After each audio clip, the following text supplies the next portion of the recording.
good afternoon or good morning whenever you're watching this, and happy 4th of July weekend. We're just a couple of days away from our country's 224th birthday, and so much to be thankful for.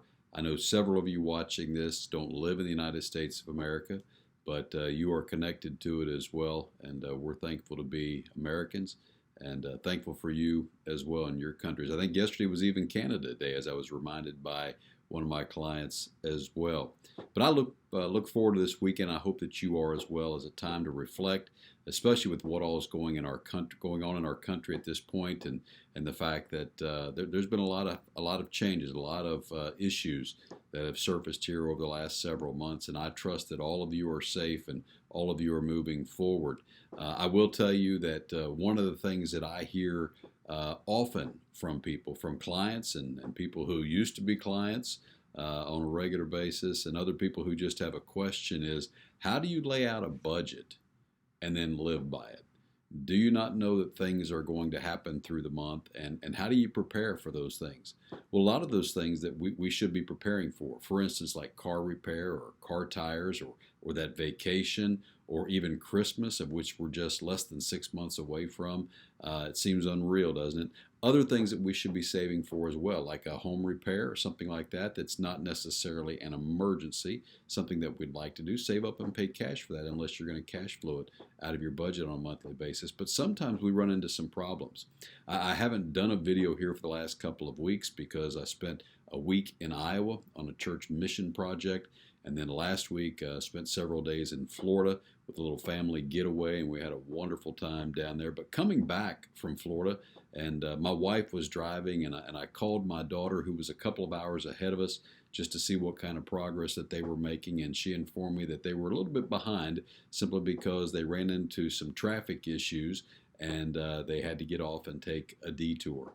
And so I let that go for a little while, and then I looked it up on the app on my phone, and realized if we go the way that we're going, what should be about a 2.5 hour drive from where we're at was going to turn into almost 5 hours by sitting in that traffic.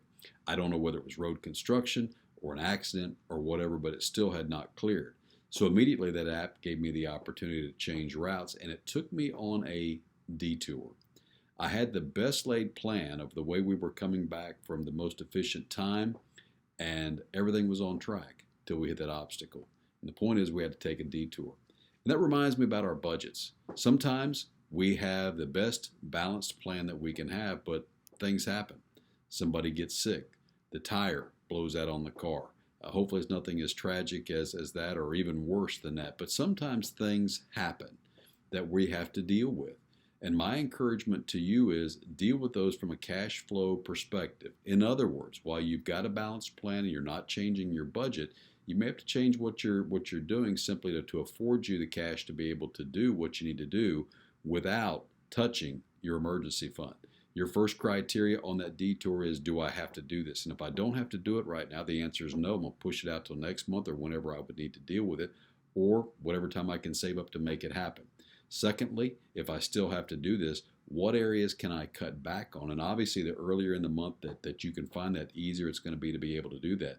But find those discretionary areas where you can cut back on, while you're still maintaining focus to build your emergency fund or get out of debt, or whatever step that you may be on, that you can still begin to attack that and achieve that. And then if that doesn't work and it's truly emergency, obviously you've got your emergency fund, or you should have your emergency fund that you can fall back on. And so you've got to take a detour sometimes. And I encourage you to really look at the obstacles ahead and make sure that you're doing the right thing. And again, stay the course if you can.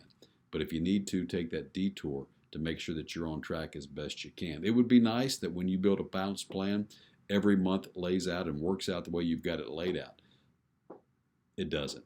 Everything is going to happen. Everything's going to try to take us off plan. But you've got to have the intentionality, if that's the right word, and the discipline to maintain the course. And I just want to give you that encouragement. Sometimes you're going to hit roadblocks, and maybe it's in this month of July. I hope not. But I do hope that you all have a wonderful, safe holiday weekend with everything that's going on. I still hope that you're able to spend some time with your family, reflect on what this country is to you, and enjoy some fireworks. And thankfully, it makes it part of a long weekend. I hope you're having a good time. Stay safe. If I can answer any questions, if I can be of help to you, feel free to call me or email me at that email address or that phone number. Would be more than willing to help you. For those of you wanting to take the Financial Peace course, there's still time for you to sign up. You can go to that link. I'll put that on here as well so that you've got that link if you want to go to that and sign up. And we start that first session Monday night at 6:30. Have a great weekend. Happy 4th of July.